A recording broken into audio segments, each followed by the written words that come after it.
las frases que todo creyente añora escuchar algún día es: bien, buen siervo y fiel. Sobre poco has sido fiel, sobre mucho te pondré. Entra en el gozo de tu Señor.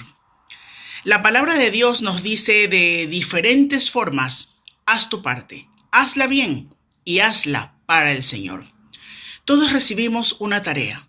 Cada creyente ha recibido una responsabilidad y cada uno debe ocupar fielmente el lugar que Dios le asignó. El verdadero siervo no espera que otros hagan su parte. Hace la suya y la hace con excelencia, con alegría y para la gloria de su Señor. La palabra siervo en el contexto bíblico hace referencia al cuerpo visible de aquellos que profesan conocer y servir a Cristo. En una enseñanza que se refiere a la preparación para la segunda venida de nuestro Señor Jesucristo, Jesús narró la tan conocida parábola de los talentos, la cual no se enfoca en las capacidades humanas, sino en la actitud del siervo mientras espera el regreso de su Señor, mismo que generará los resultados en el día de la rendición de cuentas cuando estemos delante de Dios.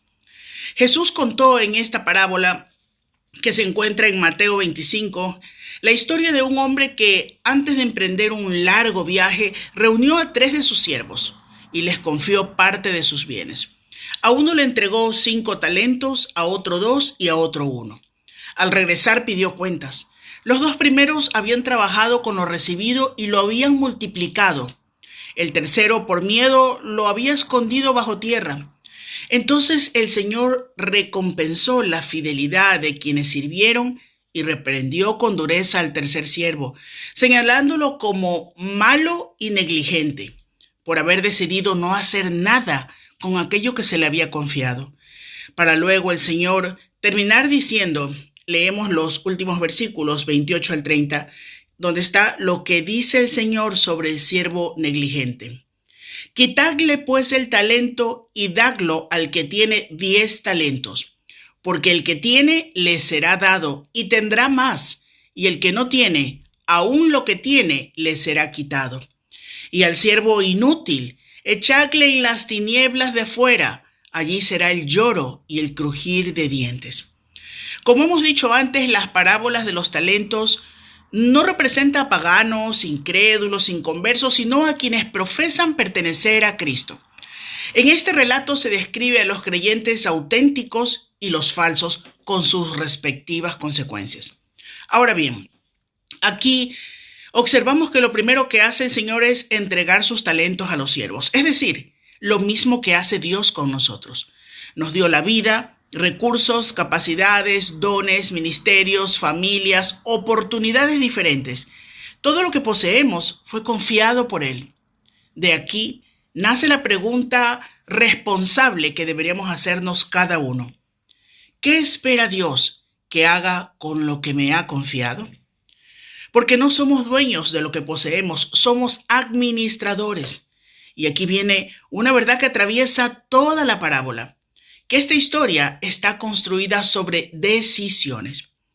El Señor decidió confiar, puso parte de sus bienes en manos de sus siervos. Eso habla de la gracia.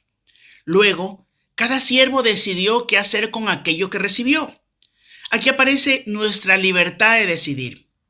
Nadie obligó a los 2 primeros a trabajar. Nadie obligó al tercero a ser negligente. La fidelidad siempre será una decisión.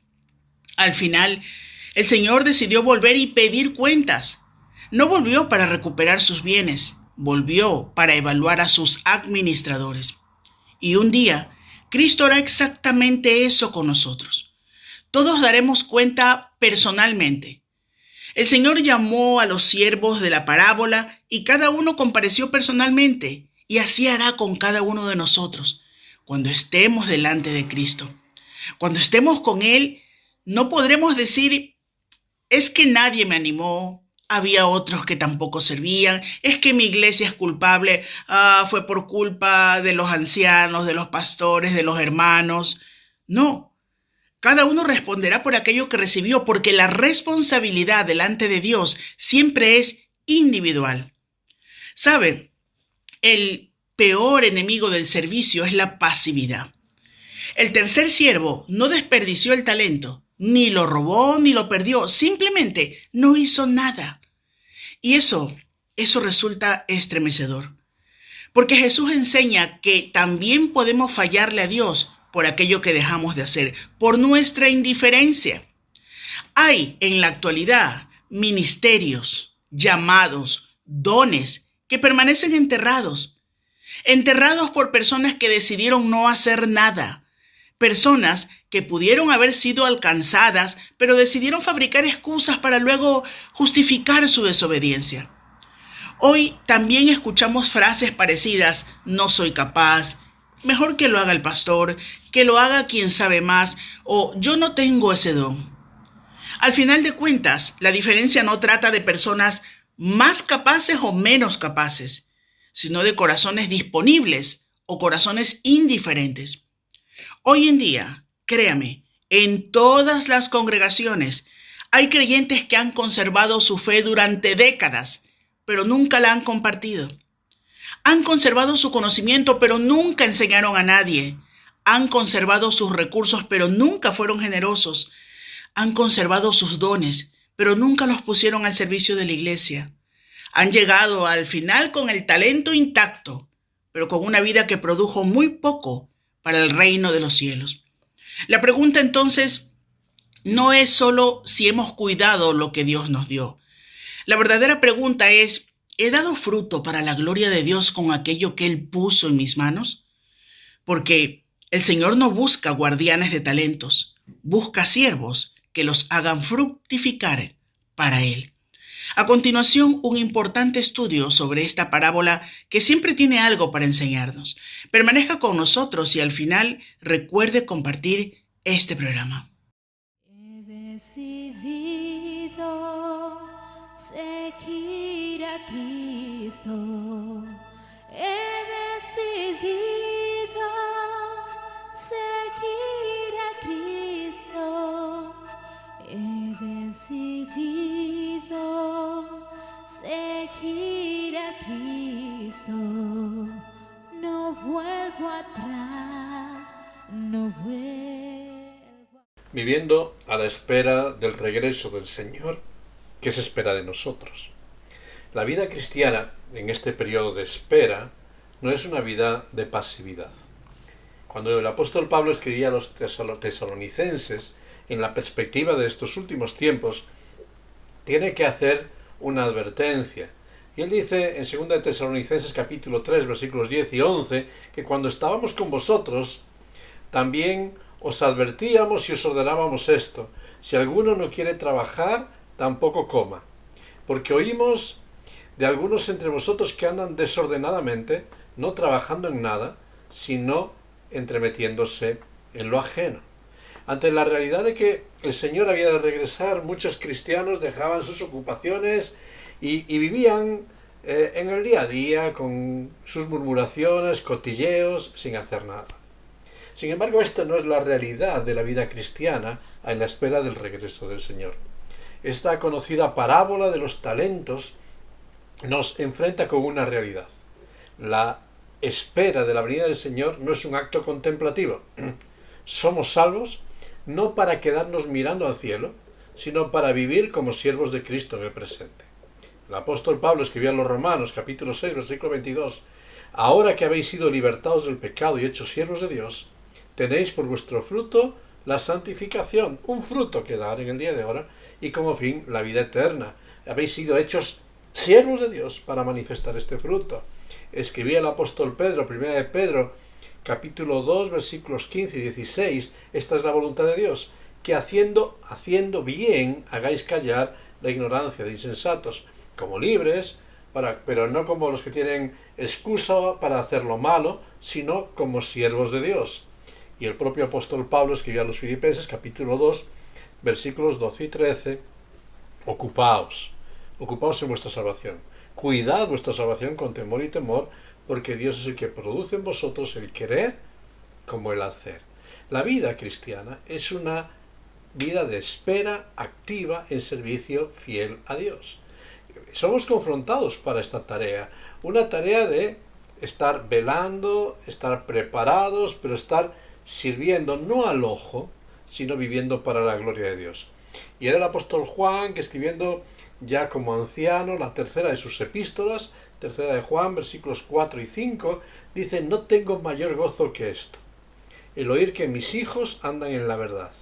Amado, fíjate qué hermosa declaración hace el apóstol Juan: fielmente te conduces cuando prestas algún servicio a los hermanos, especialmente a los desconocidos. La fidelidad del creyente es la fidelidad de aquel que está siendo fiel a Dios en este tiempo de espera, haciendo el bien, viviendo como siervo de Dios. Cuando nos acercamos a esta parábola de los talentos, nos encontramos casi una parábola que se ejemplifica como una obra teatral con 3 actos. Un primer acto, que es el reparto, un segundo acto que podríamos denominar como las reacciones ante esta responsabilidad entregada, y un tercer acto que sería el recuento. 3 actos que vamos a ver brevemente para centrarnos en la historia. En la primera escena nos encontramos con el reparto, y ahí nos encontramos con un primer personaje que es un hombre rico. Estamos hablando de un potentado con posesiones, con criados, con personas a su servicio, que tiene que ausentarse, y en su periodo de ausencia entrega sus bienes. Literalmente estamos usando un término aquí que dice: el amo arriesga sus bienes confiándolos a sus siervos, para que sea administrado por sus súbditos. Y ahí les va a entregar unas cantidades. Realmente, si ponemos en perspectiva, aunque no es lo importante de la historia, ahí está usando una figura como el talento, que era una unidad de peso empleada como moneda en transacciones comerciales. Una unidad de gran valor, ya que un talento equivaldría a no menos de 6.000 denarios. Es decir, podríamos hacer un paralelo como el equivalente. El denario era el jornal de un día de trabajo, cada uno. 6.000 denarios era el equivalente aproximadamente a 20 años de trabajo. O sea que eran unas fortunas que se estaban entregando a cada uno de estos. Y el Señor no era un necio irresponsable, este amo, sino que conocía a sus siervos y no da la misma cantidad a cada uno, sino conociendo sus capacidades les pone a prueba en la administración de lo poco, una pequeña cantidad, que eran grandes cantidades, para valorar si estaban realmente capacitados para mayores empresas. Quien arriesga es el amo, dejando el cuidado de estos bienes, el reparto. En la segunda escena, con este reparto ya hecho entre los 3 siervos, nos vamos a encontrar con las reacciones. Los siervos van a reaccionar cada uno de una forma distinta ante el encargo recibido, y esta es la invitación también a pensar cómo nosotros estamos reaccionando con los dones y capacidades que Dios nos ha dado a cada uno de nosotros. Cómo trabajamos en este tiempo de espera ante la venida del Señor, ocupándonos en nuestra salvación y en las tareas espirituales. Y aquí la historia se divide. El primer y segundo siervo, versículos 16 y 17, se nos habla de ellos que fueron responsables en la tarea, de acuerdo con sus fuerzas, de acuerdo con sus capacidades, pero sí fueron esforzados. Y usa 2 verbos para ellos. Dice en primer lugar que negociaron. Y el término griego habla de trabajar. Pusieron en uso los recursos entregados para que diesen fruto, para que produjesen un beneficio. No se quedaron sedentarios, no quedaron contemplando, no se pusieron en una administración pasiva, sino que estaban esforzándose en servir a su amo, aun cuando éste no les veía. Como consecuencia, un segundo verbo dice que ganaron e hicieron. Ejecutaron las acciones que redundaron en beneficio para el amo. El amo no estaba presente, pero ellos vivieron para el amo. El resultado de su labor no fue fruto de la casualidad, no fue azar, sino fue el resultado de un compromiso y de un servicio fiel con el amo. Ellos estaban comprometidos con su Señor, aunque éste no estaba presente. En el caso del tercer siervo, que encontramos en el versículo 18, la historia es triste, porque se nos va a describir a un siervo irresponsable, un siervo infiel en la tarea, que se le había encomendado, un siervo lleno de excusas, un siervo con prioridades cambiadas, un siervo que estaba engañándose a sí mismo. Y para él se nos van a usar tres expresiones en la parábola diferenciales. En primer lugar nos dice que se apartó. Y aquí está usándose una expresión que dice que se alejó de su lugar y responsabilidad. Desatendió el lugar y la posición en que había sido colocado. Se fue a buscar lo suyo propio, siguió su camino, sus ideales, sus placeres, su realización. El amo no estaba y comenzó a solucionar sus cosas en lugar de atender las cosas del amo. ¿Sabes? Cuando esto lo extrapolamos a nosotros, el llamado cristiano es a ocuparnos en una posición primeramente por las cosas de Dios. Pero ¿cuántas veces nos alejamos de la responsabilidad para buscar lo nuestro? Esta es la advertencia.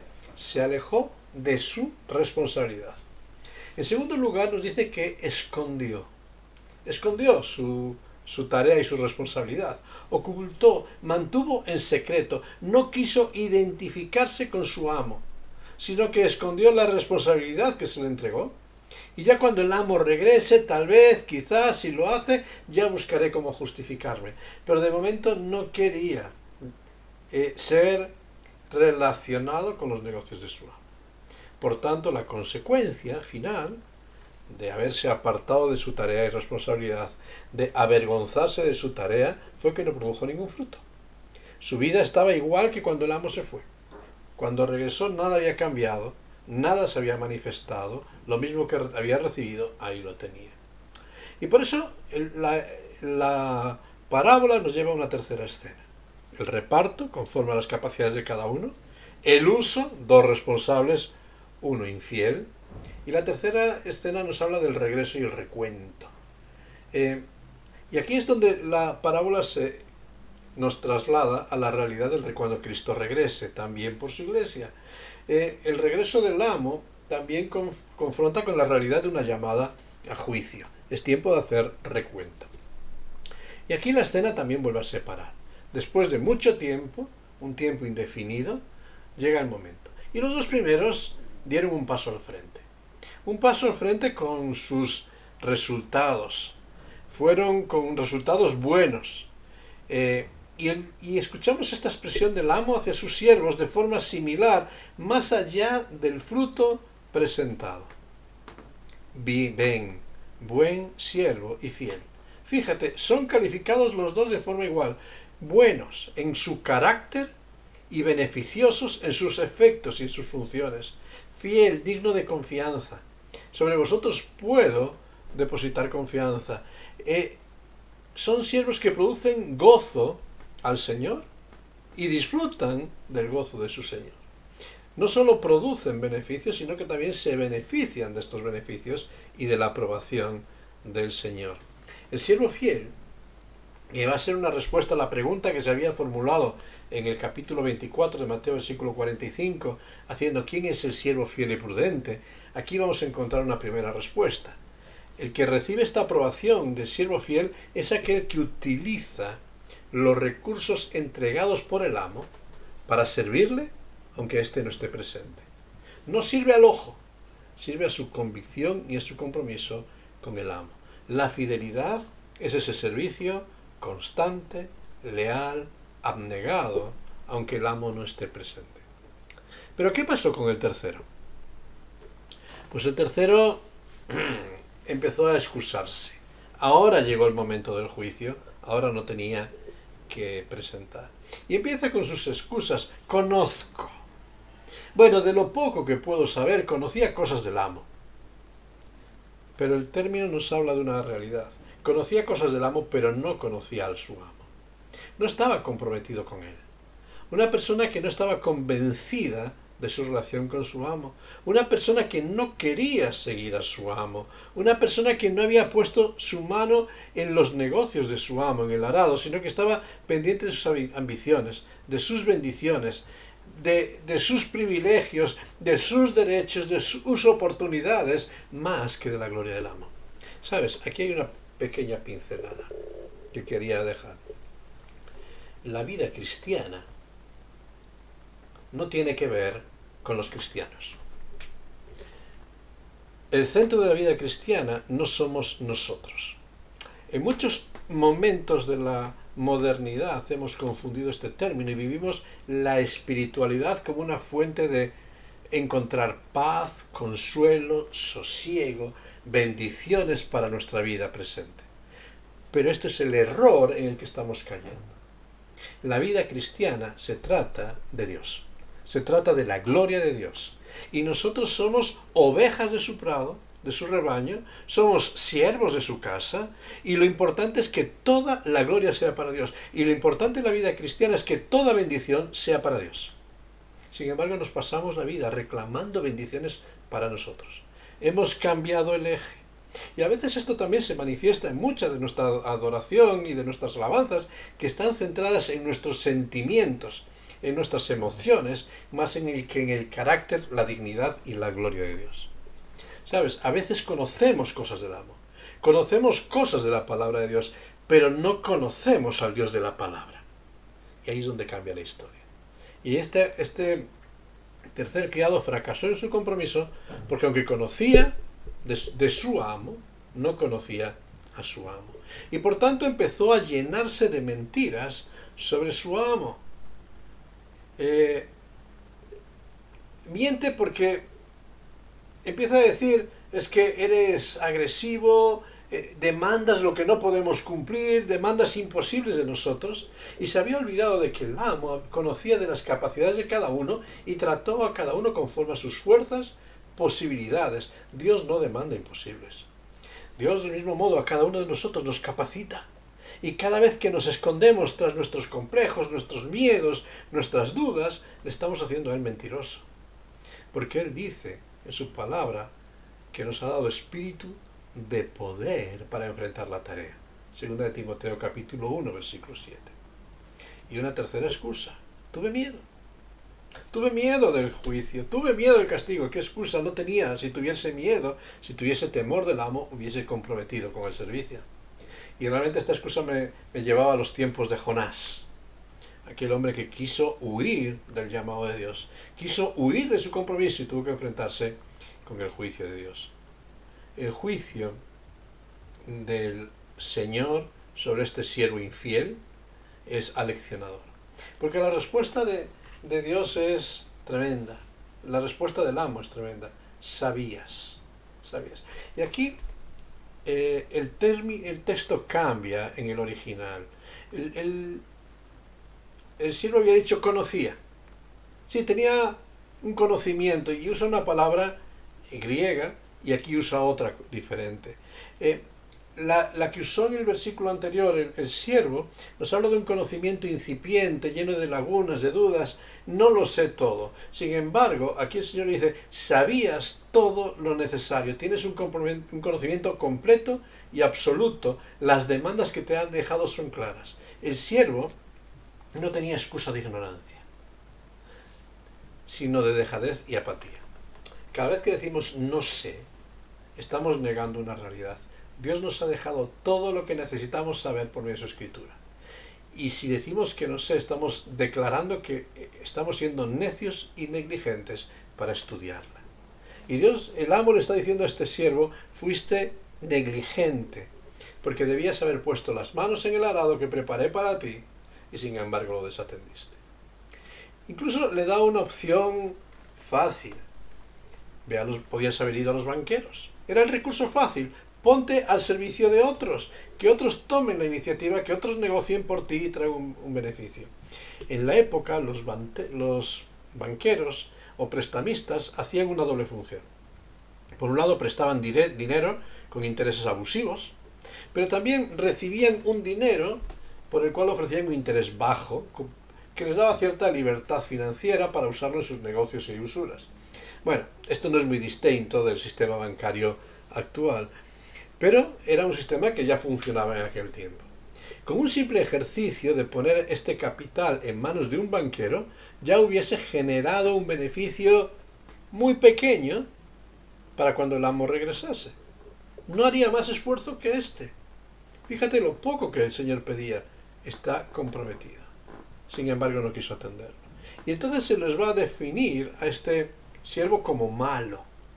alguien que causa dolor y tristeza, como negligente, que causa molestia y encogimiento. Debías haber hecho. Y lo hiciste. ¿Sabes? Dios no está tan preocupado de la cantidad de resultado de nuestras vidas como del compromiso de dar fruto y servir. El resultado y el fruto es cosa de Dios. Nuestra tarea es sembrar y ser responsables del uso de aquello que Él pone en nuestras manos. Y no importa que sea mucho o que sea poco, Dios ve la fidelidad. Por eso esta parábola nos aboca a una conclusión. La ociosidad espiritual, el incumplimiento de las disciplinas espirituales, el distanciarse del servicio cristiano es una seña de una persona que no ha nacido de nuevo. Aquel que ha nacido de nuevo se hace perceptible y notorio en su entorno, porque da testimonio, se involucra, se compromete, se integra en un pueblo. El que se esconde tras sus excusas y miedos solo refleja que no ha conocido el poder vivificador de Dios. Fíjate la escena de los primeros discípulos. Aquellos que tras la muerte de Jesús se escondieron en sus miedos, pero cuando contemplaron el poder de Dios que había resucitado a Cristo de los muertos, se levantaron para ser aquellos que llegaron a trastornar el mundo entero. Salieron en poder, soportaron oposiciones, renunciaron a su comodidad, fueron a donde Dios les envió, dieron a testimonio ahí donde Dios les colocó. No tenían recursos, pero tenían poder. Tenían un compromiso con el amo. Ellos recibieron no el poder de grandes manifestaciones espirituales, sino recibieron el poder de no acobardarse frente a los tiempos, y como consecuencia sus ministerios fueron respaldados con poder, con dinamita de Dios, con manifestaciones del poder de Dios, con manifestaciones en la salvación de las almas, pero porque ellos salieron de su comodidad y entonces vieron el poder. Se comprometieron con Dios y Dios les apoyó y respaldó. Y quizás con todo esto hay algunas lecciones que serían buenas que extrapolásemos para nosotros. En primer lugar, una primera lección que tenemos que entender es que todo lo que tenemos, cualquier don, cualquier recurso, le pertenece a Dios. Nosotros somos meros depositarios de sus bienes. El amo es Dios, nosotros los siervos. Yo no puedo entender la tremenda confianza que Dios deposita en nosotros, depositando un tesoro de su gracia, arriesgando el tesoro de su gracia para dejarlo en un vaso de barro tan indigno como yo, exponiendo su gloria y su dignidad. ¿Y cuántas veces Dios es blasfemado en medio de esta sociedad por culpa de estos vasos de barro que estamos llenos de miseria? Sin embargo, Dios permite y confía en nosotros ese tesoro para que la excelencia de poder sea de Dios y no de nosotros. Toda la gloria es para Él. Todo lo que tenemos es para la gloria de Dios. Somos contenedores de su gloria. Ninguna gloria hay en nosotros, solo en Cristo. Él es el tesoro, nosotros los siervos inútiles. En segundo lugar, todos aquellos que hemos nacido de nuevo por medio de la fe, que hemos creído en Cristo como nuestro Señor y Salvador, le hemos aceptado como el Señor de nuestras vidas, todos estamos capacitados para servir. Cada uno en su lugar, con sus capacidades, pero todos debemos servir. No todos podemos hacer lo mismo. No todos tenemos las mismas fuerzas. No todos tenemos la misma visión, la misma capacidad, pero todos tenemos una responsabilidad: aportar en la casa de Dios, en la obra de Dios. Dentro de la Iglesia evangélica hay un principio real, que es el principio del Nuevo Testamento, que es el sacerdocio de todos los creyentes. El sacerdocio no es responsabilidad de unos clérigos, de unas personas asalariadas o de unos profesionales. El sacerdocio es la responsabilidad de todos aquellos que formamos parte del pueblo de Dios, que somos el edificio de Dios, que tenemos que sostener la casa de Dios. Todos tenemos la responsabilidad de atender la casa de Dios. De nuestro servicio en la obra de Dios se nos van a demandar cuentas. Y por eso tenemos que estar conscientes de que estamos haciendo todo lo necesario con los dones que se nos ha encomendado para que la obra de Dios crezca y se extienda. Y todo lo que hacemos, sabiendo que le pertenece a Dios y que estamos capacitados para servirle, todo lo que hacemos tenemos que hacer una perspectiva del día en que tendremos que rendir cuentas. Porque va a llegar el día en que el Señor va a regresar y tendremos que comparecer delante de Él. ¿Y qué escucharemos del Señor? ¿Bien hecho, buen siervo y fiel? ¿O tendrá que decirnos fuera, mal siervo, negligente? ¿Sabes? Pecado no es solo cometer malos actos. Pecado es también la omisión de las responsabilidades recibidas. Es ser infieles con el encargo recibido para ocuparse de otros quehaceres más allá de lo que Dios demanda. Y este es el reto que la palabra de Dios nos hace presentes. Decía el apóstol Santiago, capítulo 4, versículo 17, al que sabe hacer lo bueno y no lo hace, le es pecado. ¿Sabes lo que espera Dios de tu vida y compromiso con su casa, sus cosas y su testimonio? Pero haces lo que tú crees. Esto es pecado, cuidado.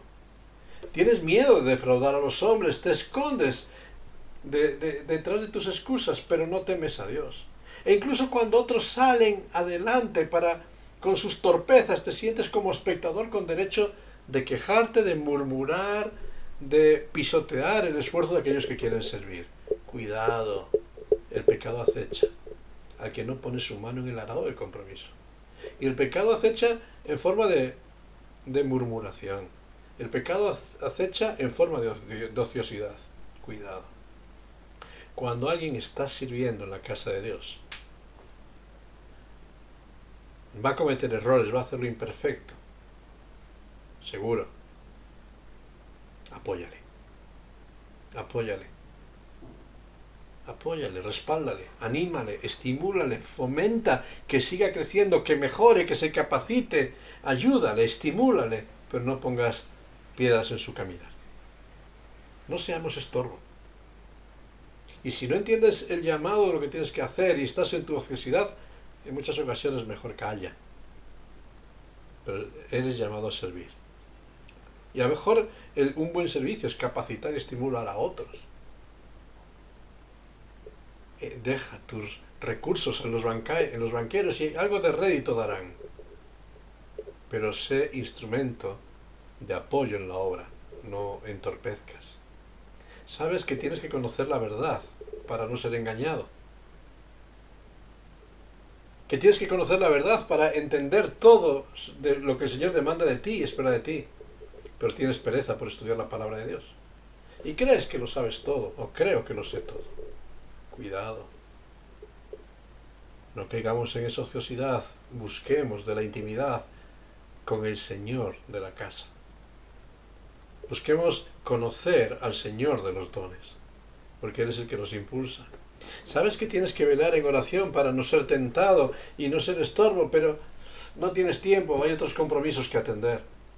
Sabes que tienes que apoyarte en la familia de la fe y apoyar a otros, pero tienes cosas más importantes que esforzarte por congregarte más de lo socialmente aceptado el domingo. Sabes que tienes que llenar tu lámpara de aceite, pero aún tienes tiempo, ya mañana comenzaré a hacerlo. Cuidado, el pecado está a la puerta. Y el que sabe hacer lo bueno y el que sabe cuál es su responsabilidad y no la hace, le es pecado. Recuerda las palabras de Juan, el apóstol Juan, ya al final de su vida. Fielmente te conduces cuando prestas algún servicio a los hermanos. ¿Estás sirviendo al pueblo de Dios? ¿Estás sirviendo a Dios en medio de su pueblo? ¿Estás haciendo lo que debes para tu Señor? ¿Estoy haciendo lo que debo para mi Señor? ¿Estamos haciendo más o menos de lo que Dios se merece de cada uno de nosotros? Es tiempo de pararnos un momento y ante las advertencias que nos dicen que la venida del Señor está cerca, de dejar de lado las excusas, de dejar de lado lo que conocemos y asumamos el compromiso de dar lo mejor al Señor, de servir con excelencia a nuestro Señor. Que no nos acordemos del Señor en nuestras necesidades, pensando en que nosotros somos el centro de la vida cristiana. sino que le obedezcamos sabiendo que en todo tiempo Él tiene la prioridad. Seamos testimonios fieles de Dios. Porque cuando llegue ese día en que el Señor regrese, ¿qué oiremos? ¿Buen siervo y fiel? ¿O mal y negligente siervo? Quizás hay cosas que no agradan a Dios en mi vida, de la administración del tiempo en su presencia. Quizás hay cosas en tu vida que sabes que no agradan a Dios en cuanto a la administración que estás haciendo de los dones, del tiempo y de los recursos que Él te ha dado. Hoy es tiempo de empezar a cambiarlo. Y decir, Señor, aquí estoy. Quiero ser un instrumento útil en tus manos. Y empieza a servir en lo poco. Y cuando estás comprometido en lo poco, el Señor te llevará mucho más allá y pondrá nuevas tareas en tus manos. Que el Señor te bendiga. Que el Señor nos bendiga. Y entendamos que estamos en este tiempo de espera para ser siervos en la casa de Dios.